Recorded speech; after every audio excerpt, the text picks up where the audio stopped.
जय मसीह की मेरे भाई और बहनों, जैसे कि मैंने बोला आपको अगले वीडियो में बताऊंगी कि कैसे आने जाते वाले लोग बोलते हैं। अभी मेरी भाभी की बात है। मेरी भाभी और मेरा भाई, हम लोग बहुत छोटे थे तभी से नहीं एक साथ में रहते थे। मैंने आपको पहले ही वीडियो में बताया भी है मेरी भाभी कैसे हम लोग के साथ व्यवहार करती थी करके।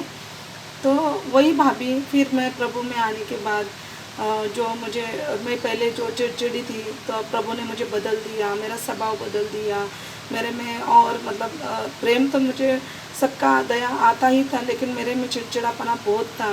कोई अगर कुछ उल्टा मतलब थोड़ा भी बात ये करे तो वो बात का मैं बहुत उल्टा बनाना शुरू कर दी थी। तो इसलिए मेरे भाभी का मेरा भी नहीं जमता था। लेकिन उसके बाद जैसे मैं प्रभु में आई तो उसके बाद मैंने खुद ने मेरी भाभी के पास माफ़ी मांगा। मैं बोला भाभी आप बड़ी हो के मैंने बहुत कुछ आपको सुनाया।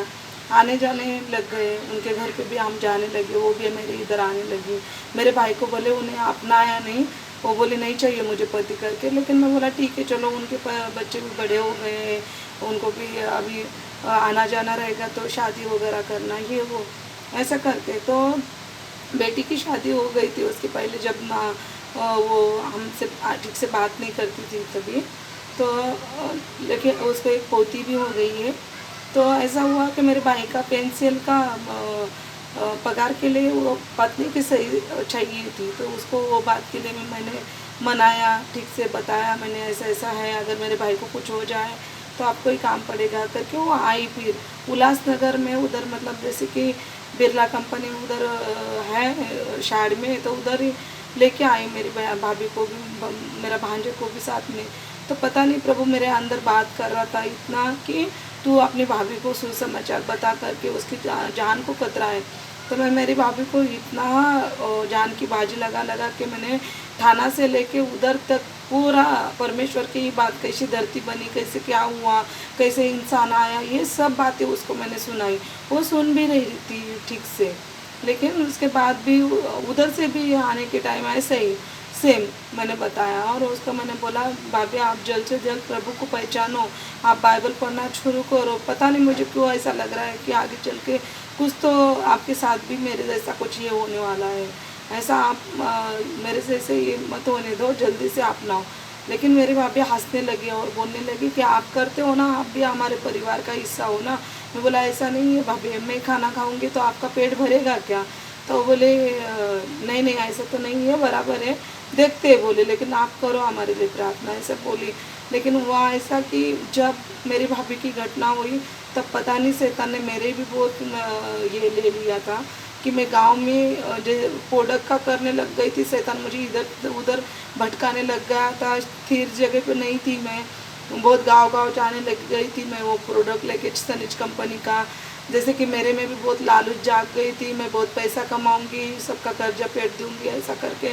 तो जिस टाइम मेरी भाभी का घटना हुआ उस टाइम मैं इधर भी नहीं थी और मेरे में भी इतना ज़्यादा प्रार्थना भी नहीं रही, मतलब ये हुई थी, मैं बहुत कमज़ोर पड़ गई थी उस टाइम पे प्रार्थना करने में।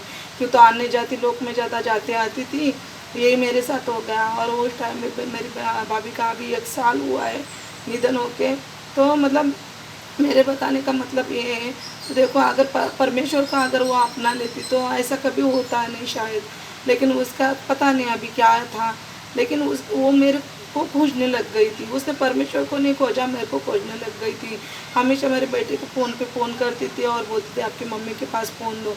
लेकिन पता नहीं शैतान ने इतना बीच में हमारे दरार डाल के रखी थी, उसकी मेरी बात हो ही नहीं पाई। और छोटा सा एक्सीडेंट हुआ उसका, ज़्यादा बड़ा भी नहीं हुआ, फिर भी वो चल बसी। मतलब मेरा बताने का मतलब ये है, देखो जो परमेश्वर को दोष देते हैं, प्लीज़ परमेश्वर को दोष मत दो, उसको अपना के देखो, परमेश्वर को अपनाओ। फिर अगर वो नहीं करता है तब आपको समझ में आएगा। लेकिन मुझे तो पूरा विश्वास है जो प्रभु को, जो परमेश्वर को अपनाता है वो कभी लज्जित और पजित नहीं होता है। सब बात मिला के भलाई उत्पन्न होती है। वैसे ही मेरी भांजी वो लोग भी रोने लग गए, मुझे पूछते थे क्या आत्या ये भगवान कहाँ है, भगवान नहीं है, भगवान अगर वो, और गाली भी दे रहे थे उसको, कुछ भी मतलब अभी आप बता तो नहीं सकती है, बहुत गाली देके देके बोल रहे थे। तो मैंने, मेरे आंखों में और ज़्यादा रोना आया और मैंने एक ही बोला उनको ऐसा गाली मत दो, क्यों तो भगवान है, लेकिन आपने भगवान को स्थान नहीं दिया और आपने भगवान को पहचाना नहीं, इसी वजह से ये हुआ है करके। तो मेरा मतलब ये है, सब जानो, सब पहचानो, परमेश्वर के पास आ जाओ और उनकी महिमा करो। जय मसीह की।